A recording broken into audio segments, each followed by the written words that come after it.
Hey everyone, this is Robert Solomon at robertgsolomon.com, coming to you from South Studio One with the Smart Start podcast designed for inspiring entrepreneurs who want simple yet effective methods to grow their online lifestyle business. What's happening today? It's Robert Solomon. I think today we're going to discuss part 2 of the Skilled Mentoring series.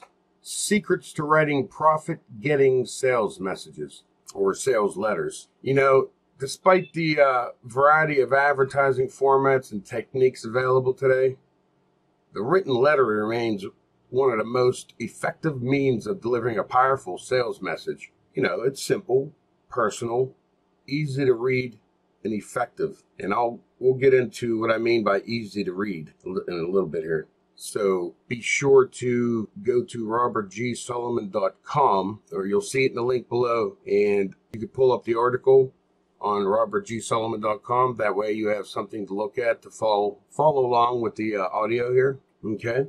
Results always depend on proper execution. A few basic skills here for writing the perfect sales letter.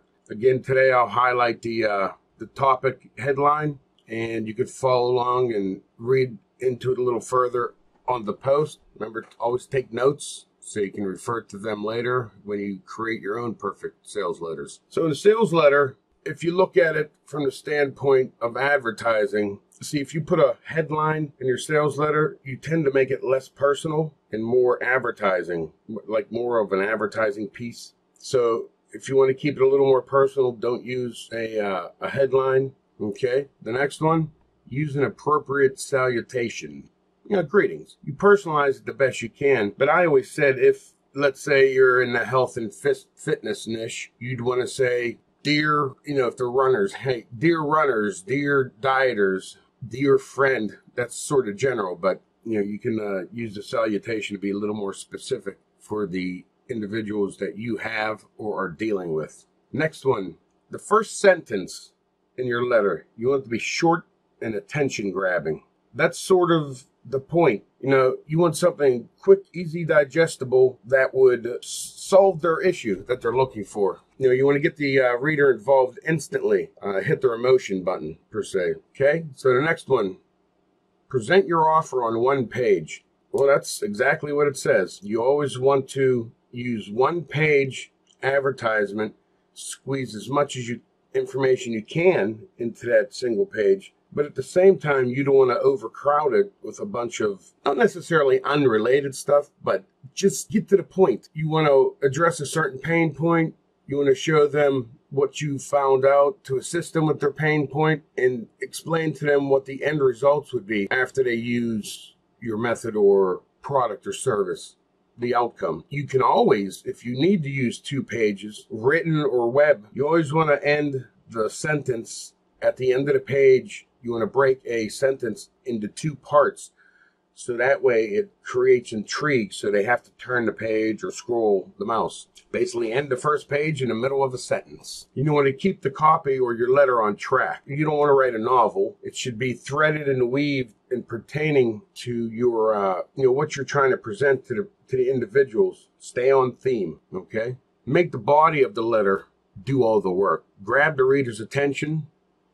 Generate the interest in the works. In the body, you want to go with the benefits, the detail, use word, pictures, testimonials, and proof to eliminate any doubt. And always at the end, a call for action. You want to restate the points.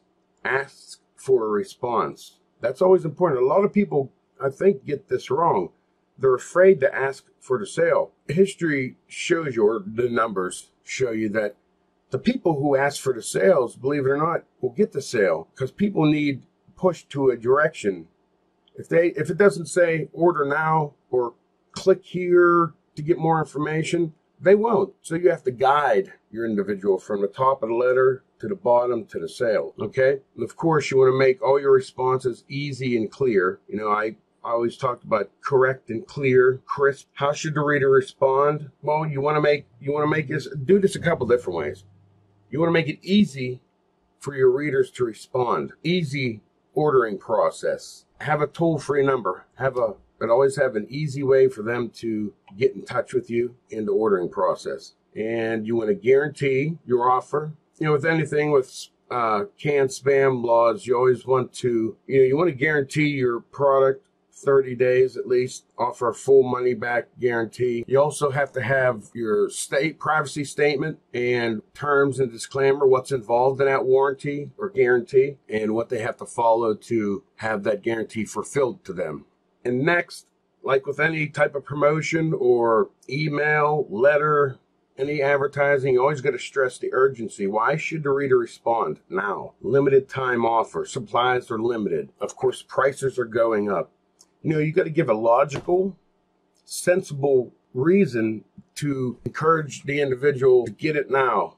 Last chance. The process of guiding your prospects or your future clients and customers, you're helping them make a decision. For some odd reason, people today have a darndest time making a decision, and it's not stressful. It's just, I don't know, it's odd.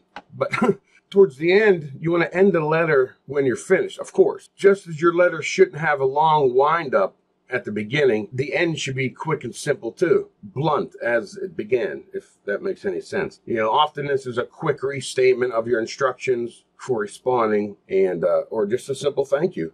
And this is kind of neat, I thought. You want to have the right person sign your letter. Whenever you get a letter and it's signed at the bottom, I've noticed a lot of times, I put my signature on my emails, but I've also noticed printed letters, you get them in the mail. I mean, we get it every day, junk mail. I always see it's in black. It just looks like it's an image, and it just, no big deal. It's not really a signature. It's just part of the letter. But to get to the point, try signing it in blue, because that'll stand out from the black ink. It'll give the feel that it was a personal signature, and consider how it looks. Some people actually do sign their letters, but of course, if you're sending thousands out, it's a little more common sense to have that printed into your documents. And I know always at the end, I was taught, you want to use your PSs effectively. Postscript is one of the most read parts of the letter. Believe it or not, most people will read a headline and scroll down to the very bottom to see what to do next. A lot of people don't even read the middle, the body. It's sort of scary if you think if people go through life, going to school, they'll read the headline of how to do heart surgery, and they skip to the bottom to see what the last stitch is. But I sort of understand that. Not with schooling and stuff, but I've done that with long landing pages that you scroll down for like 10 minutes. You just want to read the headline, read a couple quick hitter tips to give an idea if it's going to be something you want, then end it. It should be short, 1 to 3 lines, a reminder, a restatement, maybe a sweetener offer. Order today and get a free 30-minute consultation, or order today and get the 5 best headlines to use for your next effective sales letter. Somewhere along the line here. Like, matter of fact, on the Robert G. Solomon post for the companion to this audio, at the bottom under my name, I got PS. Get more free training from a master copywriter with this 60-minute video, completely free.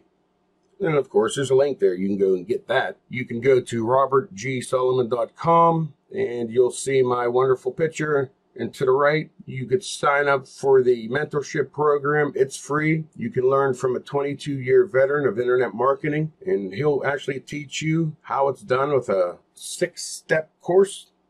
I went through it myself. All right, guys. So this is Robert G. Solomon. Till next time.